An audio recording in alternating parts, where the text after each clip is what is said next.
Okay, we're going to explain how to find the knocking noise on an E1200.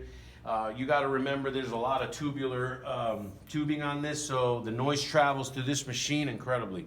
And a lot of times you think it's coming from the inside, and the way the inside works with the cranks and moving wheels, really everything's about a ½ inch away from each other. So there's no way that two cranks are hitting each other as they go around, which is your first thought when you have the knocking noise on this. What we have found locally and in other dealers that have delivered them is a couple things have been loose on the outside of the machine, whether normally putting it together, installing it. And very simple things to check.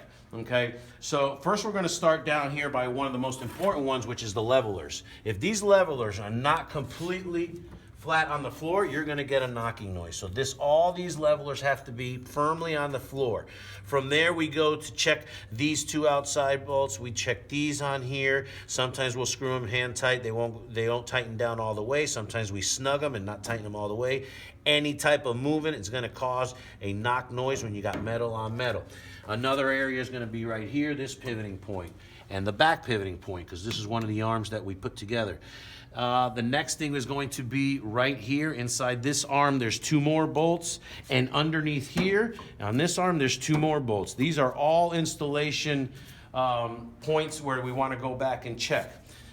Then back here we have this one right here. Now this one right here, instead of a knock, what it's doing is making a squeak. So I usually, when I'm putting these together, I'll remove this out, put some grease in it, put it back in there, because if it's in a dry area, this area is going to squeak. So remember, if you get a squeak, always go to this linkage right here on the E1200.